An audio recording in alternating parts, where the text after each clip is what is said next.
1861년도에 노예제 존폐에 대한 갈등으로 남북전쟁이 일어났습니다. 당시 우리가 너무나도 잘 아는 미국의 제16대 대통령은 에브리엄 링컨 대통령이었습니다.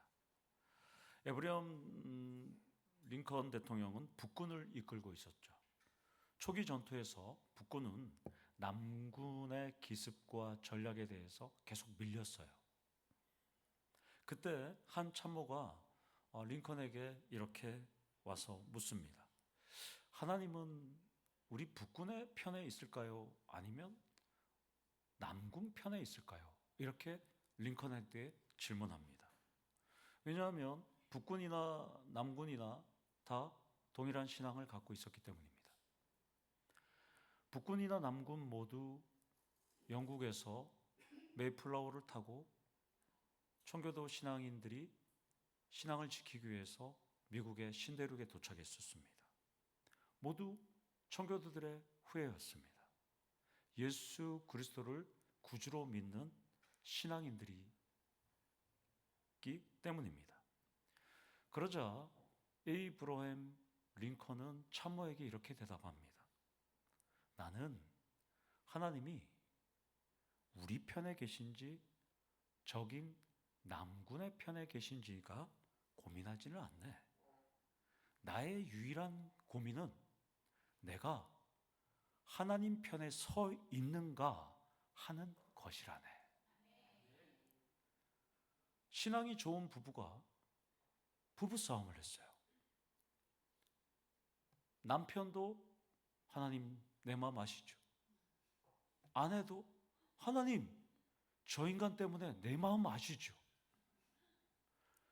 여러분들 오늘 부부싸움을 했다면 여러분들 어떻게 기도하실 거예요? 나의 마음과 행동이 진정으로 하나님 편에 서 있는지를 고민하셔야 하는 것입니다. 하나님 편에 서 있을 때 하나님은 모든 문제를 해결해 주는 거예요.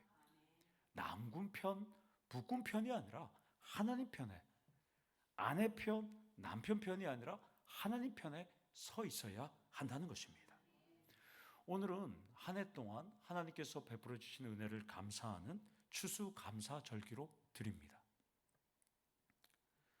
설교를 통해서 내가 진정으로 하나님 편에 서 있는지 점검하기를 원합니다. 그리고 추수감사절의 핵심을 나누시는 시간이 되시기를 원합니다. 하나님 편에 서야 하는 이유는 네 가지입니다. 하나님은 생명의 창조주이시기 때문입니다. 그리고 하나님은 우리를 돌보시는 분이기 때문입니다. 하나님은 우리를 기르시는 분이기 때문입니다. 하나님은 하나님의 뜻과 계획에 따라서 우리를 섭리하시고 통치하시는 분이기 때문입니다. 비록 인간이 하나님 말씀에 불순종해서 낙원 에덴 동산에서 쫓겨나는 추방이 있었지만 하나님은 추방 이후에도 끊임없이 인간을 위해서, 인간의 생존을 위해서 은혜와 사랑을 베푸시는 분이라는 것입니다.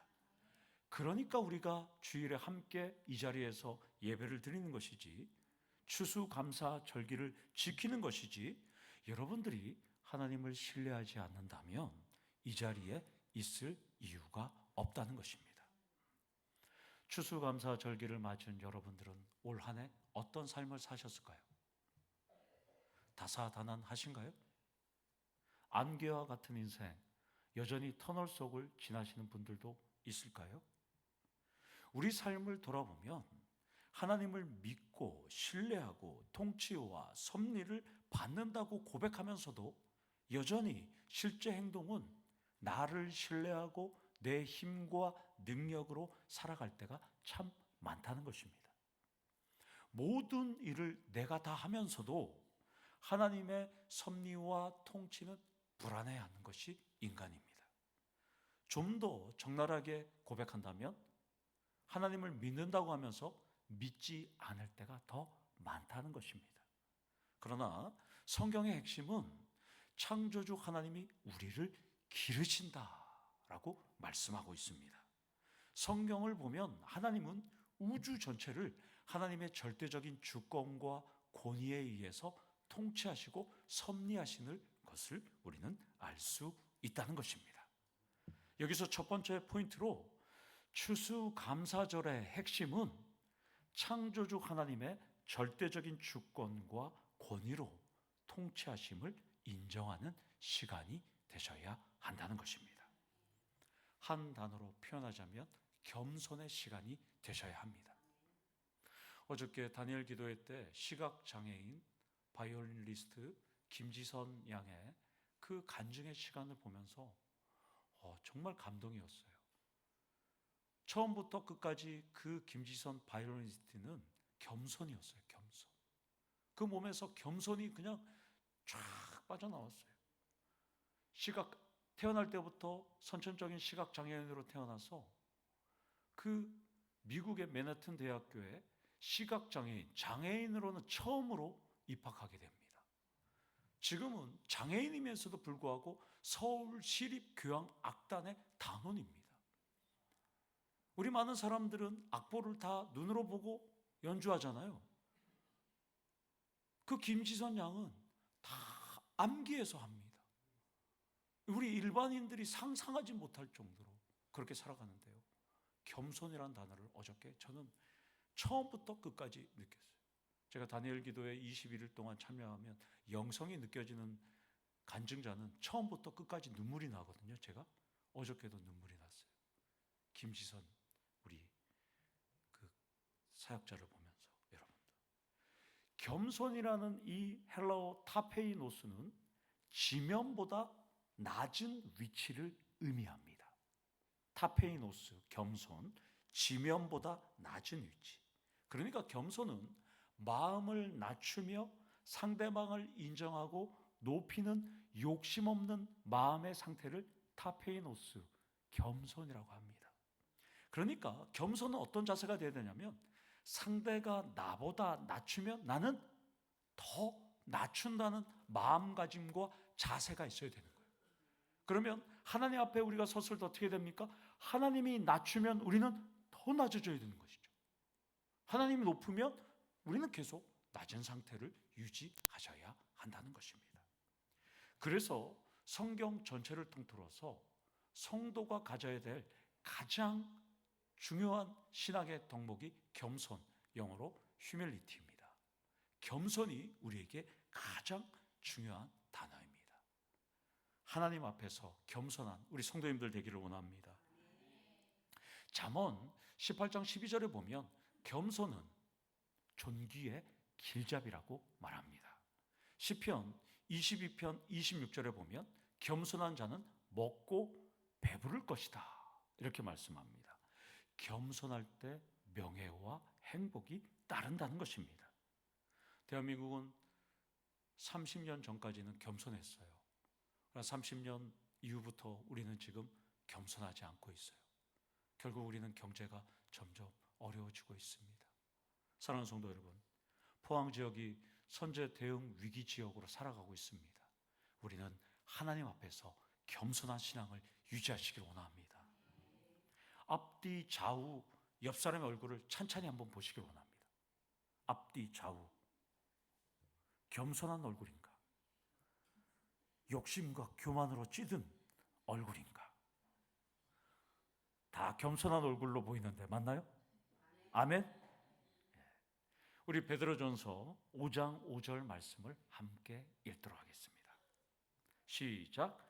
젊은 자들아 이와 같이 장로들에게 순종하고 다 서로 겸손으로 허리를 동이라.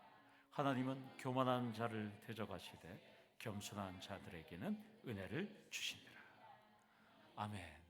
이 말씀은 베드로가 경험에 의해서 쓴 말씀이잖아요. 여러분 우리도 잘 아는 말씀. 예수님께서 십자가 지시기 전날 밤에 허리에다가 수건을 동이고 제자들의 발을 닦아줬을 때의 장면을 기억하면서 베드로가 이 글을 기록한 것입니다. 우리도 오늘부터 겸손의 앞치마를 걸치고 이 말씀대로 실천하기를 원합니다. 며칠 전에 제가 이 설교를 준비하면서 기사를 보니까요, 서울의 강남의 대형교회에서 올해 추수감사절에 제단의 장식을 바꿨다고 합니다. 큰 변화를 줬다는 거예요. 과거에는 화려한 조화 또 일회용 장식물로 강단을 가득 채웠지만 이번에는 재활용 가능한 천연 소재와 또한 생화만 또 과일만 사용하기로 했다는 거예요. 그리고 장식에 사용됐던 모든 과일과 이런 것들은 교회 주변 지역에 독거노인 50가구와 또한 저소득 가구 30가구, 총 80가구를 대상으로 나눠준다는 거예요. 제가 부임 후에 감사재단을 쌓기 시작해서 우리도 작년에 70세 이상 어르신들에게 과일을 다 나눠주렸잖아요. 올해도 마찬가지입니다. 내년에는 좀 바꿔서 1년 동안 주변 지역의 독거노인이나 저소득층 가구들이 있다면 우리가 그 가구들을 잘 체크해 놨다가 내년에 예배 마치고 우리 성도님들이 지정되어서 그 집에 갖다 주는 그런 행사를 전달하려고 합니다. 특별히 우리 옆에는 외국인 노동자들도 많이 살고 있어요. 그 외국인 노동자들에게도 한번 과일 바구니를 전하는 그런 시간을 갖도록 하겠습니다. 26절을 보면 예수님은 우리가 아버지라고 부르는 창조주 하나님이 어떤 분인지 공중에 나는 새의 세 가지 특징을 실례로 들어서 설명하고 있습니다. 새의 세 가지 특징은 심지도 않고, 두 번째는 거두지도 않고, 세 번째는 먹을 것을 저장하지도 창고에 모아 들이지도 않는다는 것이죠. 한 문장으로 말한다면 새는 그날 먹이를 찾아서 먹고 만족한다는 것입니다. 그러니까 새는 일용직 근로자와 같습니다. 하루하루 벌레나 열매나 곡식이나 채소를 먹고 그것을 발견해서 먹고 배부르면 새는 일과를 다 마치는 것입니다. 그러니까 새는 내일 무엇을 먹지? 내일 무엇을 마실지? 내일 내 몸을 위해서 무엇을 입을지 염려하거나 걱정하지 않는다는 것입니다. 반면에 우리는 어떤가요? 오늘 2025년 추수감사주일인데요. 여러분들의 은행 잔고는 풍족한가요? 네. 아니라고요. 네. 그 말씀이 다 우리들의 말일 거예요. 다. 국민연금 월 수령 최고액이 319만 원이잖아요. 여러분들 최고 수령액 수준은 다 되세요? 아멘? 다들 속으로 이러실 거예요. 에이, 목사님. 그렇게 맞지 못하니까 지금 아웅다웅 매우 치열한 전투를 지금 벌이고 있는 거 아니에요? 이렇게 다 생각하실 거 아니에요? 그러면 오늘 우리가 추수감사주의인데 인간은 왜 이렇게 돈의 노예로, 물질의 노예로 살아가고 있을까요? 염려와 걱정과 불안 속에서 만족을 모르면서 왜 우리는 집착과 욕심 속에서 살아가고 있을까요? 정답은 우리는 과거에 심히 잘 살았기 때문입니다. 하나님과 함께 에덴 동산에서 살 때는 먹을 걱정이 없었어요. 주거 걱정도 없었어요. 내일 뭘 할지도 걱정이 없었어요. 최고급 산의 진미와 음식과 하나님이 함께 있었기 때문에 우리는 걱정이 없었어요. 그런데 인간은 타락한 이후에 에덴 동산에서 추방되어서 살아보니까 하나님과 함께 살았던 그때가 그리웠던 거예요. 하나님이 챙겨주시는 그것이 그리웠어요. 인간의 잠재의식 속에서는 늘 에덴 동산이 동경하고 있다는 것입니다. 물질주의와 황금 만능주의도 또한 술과 약물에 젖어서 사는 것도 에덴 동산을 동경하기 때문입니다. 그러나 우리가 술과 약물과 또한 물질주의와 황금 만능주의에 우리가 살아도 만족할 수 없고 한계를 느낄 뿐이라는 것입니다. 따라서 두 번째 포인트로 추수감사절의 핵심은 하나님과 함께하는 삶이 최고임을 고백하는 시간이 되셔야 한다는 것입니다. 추수감사절은 이 땅에서의 삶이 전부가 아님을 인정하는 시간이 되셔야 한다는 것입니다. 그러니까 하나님과 함께 에덴 동산에서 살았고 또한 우리가 죽어서 하나님과 함께 그 에덴 동산과 같은 그 천국에서 하나님 품에서 살아가는 그 시간을 우리는 행복함을 고백하는 시간이 되셔야 한다는 것입니다. 어릴 때 저는 보리와 밀 추수를 하는 집에서 태어나지도 않았어요. 그래서 맥추제들이 되면 난 농사도 짓지 않는데 왜 맥추제를 지켜야 할까? 이해할 수가 없었어요.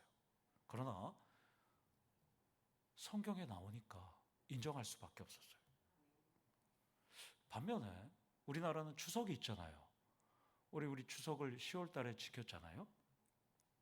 그런데 저는 어릴 때 왜 추석도 지키는데 왜 매년 11월 셋째 주일에 추수감사절기로 지켜야 할까? 왜 지켜야 할까? 물음표를 계속 던졌어요. 여러분들은 그런 분들 없나요? 추석도 있는데 왜 추수감사절을? 그리고 성경에는 추수감사절이 나올까요? 안 나올까요? 성경에 추수감사절이 안 나와요. 여러분 어떻게 생각하시나요? 추수감사절을 국가적으로 지키던 미국은 추수감사절을 국가적으로 지키잖아요. 미국 선교사님들의 영향으로 우리나라와 전통적인 농경사회와 접목이 되어서 추수감사절을 지키는 것은 분명히 우리의 전통이 140년의 전통이 되었습니다. 그러면 성경에도 나오지 않고 또한 140년 전에 우리한테 도입이 됐으니까 안 지내도 될까요? 여러분 어떻게 생각하세요? 전 늘 불만이었는데. 여러분 중에서는 매일 하나님 앞에 감사하시는 분들도 있어요. 굳이 별도로 추수감사절을 정해서 하나님께 감사드려야 할까요?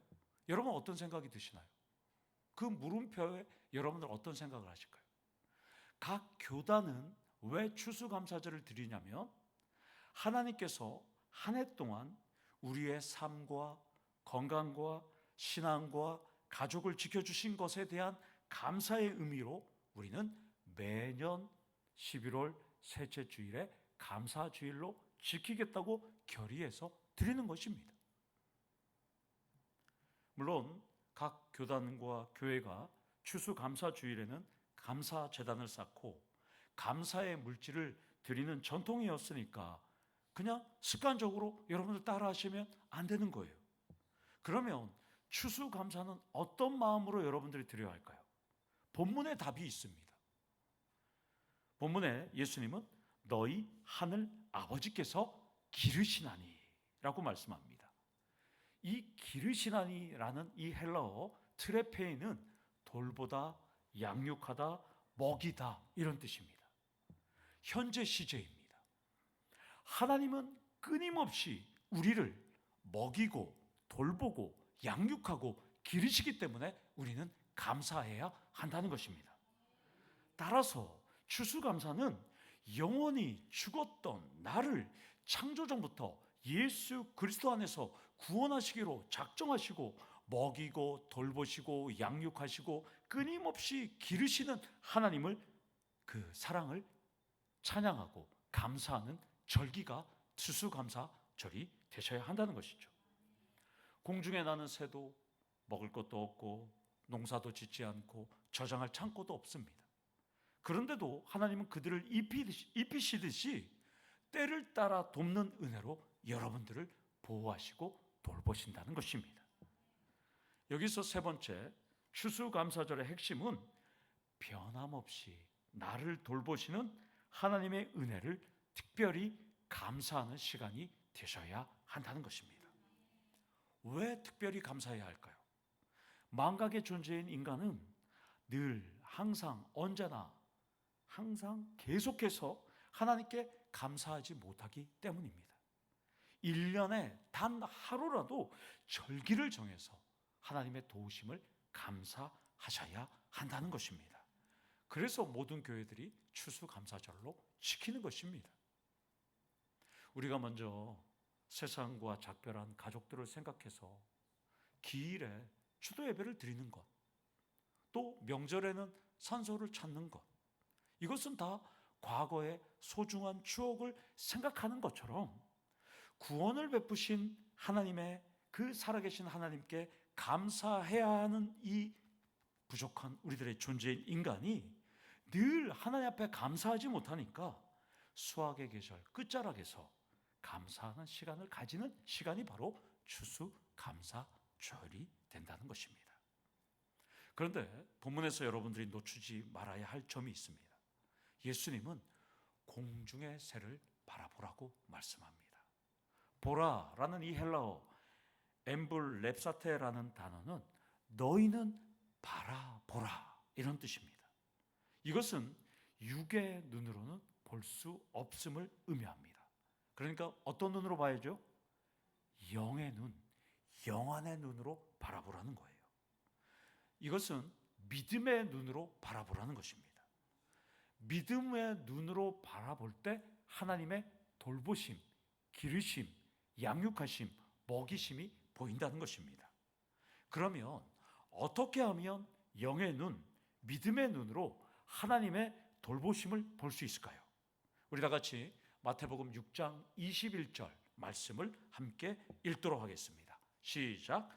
내 보물 있는 그곳에는 내 마음도 있느니라. 아멘. 금, 다이아몬드, 자수정, 진주, 에메랄드 다 좋습니다. 그러나 물질에 마음을 두기 시작하면 영적인 시력이 흐려진다는 것을 우리는 알 수 있습니다. 예수를 구주로 믿는 우리의 우선순위가 하나님이 되어야 하는데 보이는 물질에 마음이 뺏기기 시작하면 시간과 정신과 열정을 다 쏟다 보면 하나님께 멀어지기 시작된다는 것입니다. 이렇게 여러분들에게 말씀드리면 또 속으로 이렇게 생각하실 거예요.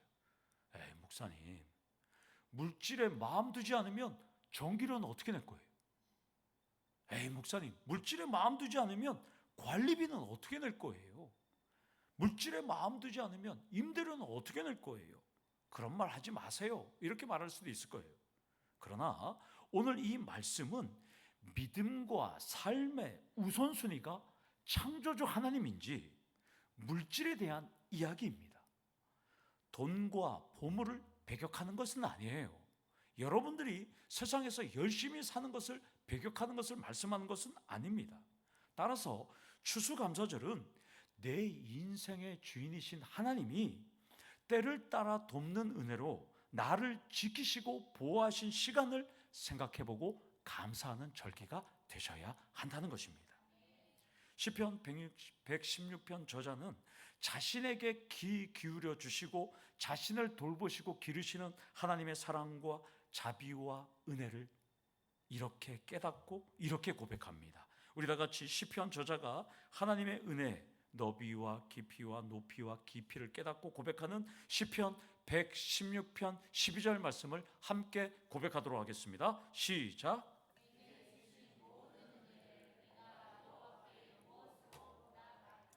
아멘. 이 고백이 추수감사절을 맞은 여러분들의 고백이 되시기를 원합니다. 내게 주신 2025년도의 모든 은혜를 내가 여호와께 무엇으로 보답할까의 마음으로 이 자리에 앉아 계셔야 한다는 것입니다. 네 번째 포인트로 추수감사절의 핵심은 물질에 마음을 두었다면 주인이신 하나님께로 마음을 돌이키는 시간이 되셔야 한다는 것입니다. 앞뒤 좌우 옆 사람과 인사하도록 하겠습니다. 자, 앞뒤 좌우 옆 사람 보세요. 자, 이렇게 말했습죠. 예, 보세요. 얼굴을 보세요. 예, 얼굴을 다 보세요. 하나님이 좋아, 보물이 좋아. 예, 답해 보세요. 하나님이 좋아, 보물이 좋아? 예. 다시 한번 옆 사람에게 물어보겠습니다. 내가 좋아, 하나님이 좋아? 안녕 집사님 물어보세요. 송기옥 집사님한테. 내가 좋아, 하나님이 좋아? 예. 예. 예. 예. 김경훈 집사님이 째려보고 있습니다.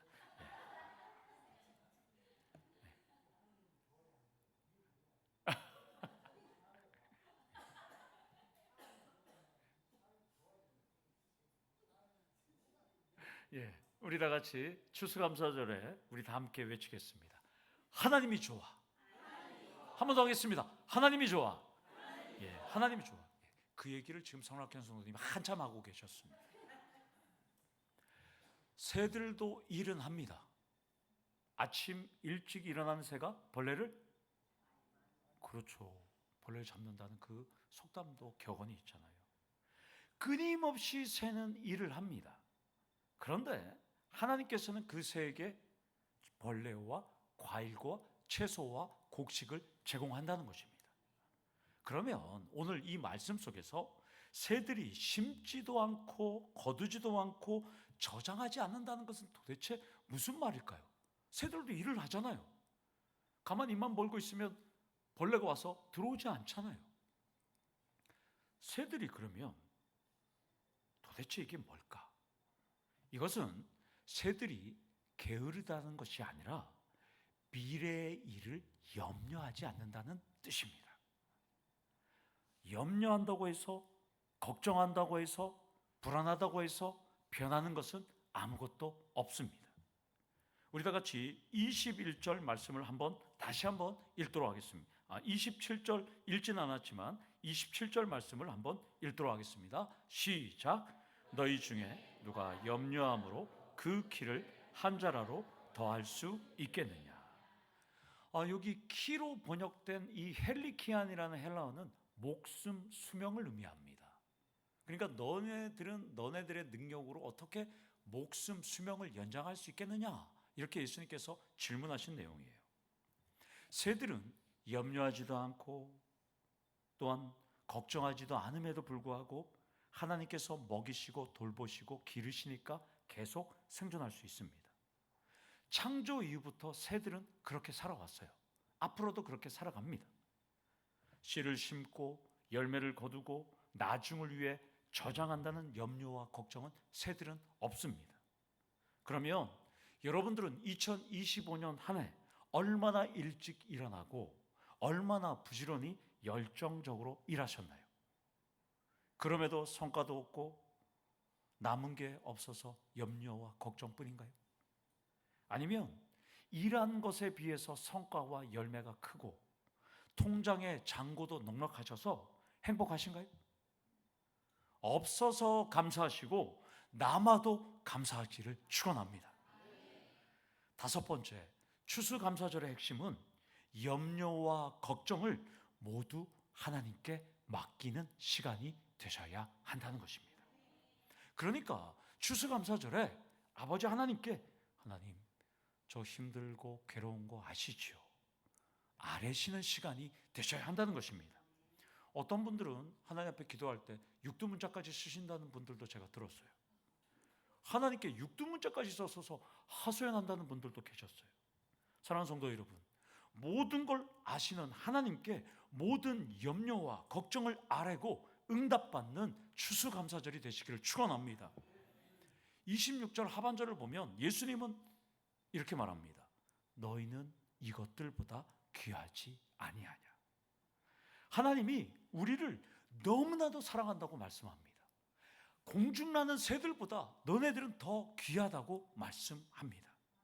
하나님은 우주를 그냥 다스리는 분인 줄만 알았는데 우리 각자 개인 한 사람 한 사람의 머리카락과 인생의 날들까지도 세시고 돌보시는 분이라고 지금 말씀합니다. 이것을 2세기 초대교부 크리소스톰은 이렇게 말합니다. 이 본문을 주석할 때 예수님은 너희의 개인적 실존에 매겨진 가치가 얼마나 큰지, 하나님의 관심이 얼마나 큰지 본문은 은연중에 암시하고 있다는 것입니다. 그러니까 여러분들의 가치가 매우 높다는 것입니다.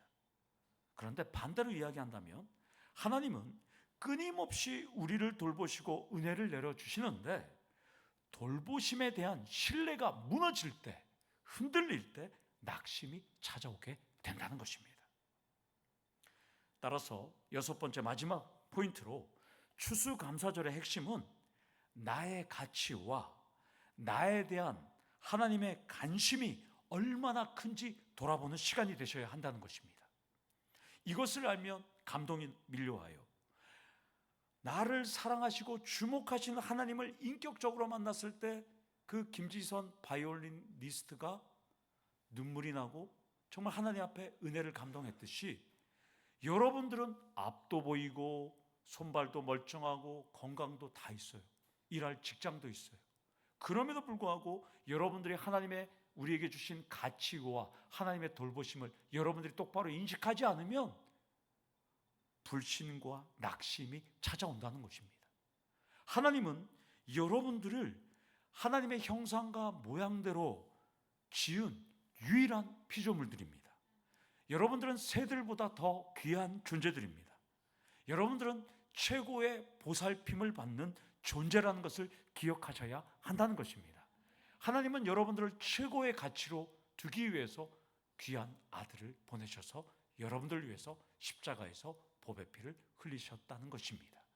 그 하나님은 여러분들 한 분 한 분을 사랑하시고 인격적으로 만나기를 원한다는 것입니다.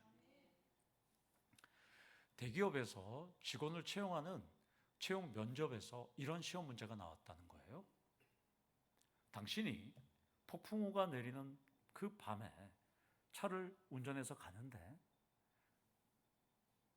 당신 옆에는 차를 옆에 딱 한 자리가 남아서 한 사람을 태울 수가 있는데 세 사람이 지금 버스 정류장에 있다는 거예요. 그러면 당신은 어떤 사람을 채울 것인지에 대한 질문이었습니다. 여러분들이 이제 운전해서 폭풍우 속에서 비를 뚫고 이제 막 가고 있는데 버스 정류장에 세 사람이 있습니다. 한 사람은 지금 뇌출혈이 와서 지금 병원에 가야 될 아주머니가 버스와 택시를 기다리려고 승합장에 있습니다. 또 한 사람은 운전하는 여러분들을 구해줬던 아주 응급 상황 속에서 있었던 의사가 지금 그 버스 정류장에 있습니다. 또 한 사람은 여러분들이 그렇게 사랑하고 여러분들이 만나기를 원했던 연인, 사랑하는 여인이 그 버스 정류장에 있습니다. 이때 여러분들은 자기 옆자리에 누구를 앉히겠습니까? 라는 질문이었어요. 그러자 많은 이 대기업에 의뢰했던 지원했던 입사 수험생 중에 많은 사람들이 첫 번째 이렇게 얘기합니다. 당연히 응급환자인 아주머니가 갈 수 있도록 해야죠. 그분을 태우고 병원으로 가야 되죠. 이렇게 말하는 사람이 있습니다. 어떤 입사 수험생은 아니에요. 나를 생명을 구했던 의사 선생님을 태우고 가야죠. 모셔드리는 게 예의가 맞죠. 또 어떤 사람은 이렇게 얘기합니다. 아니에요. 내가 사랑하는 연인을 태우고 가는 게 맞죠. 이렇게 대답합니다. 그런데 최종 합격자는 이렇게 말했답니다.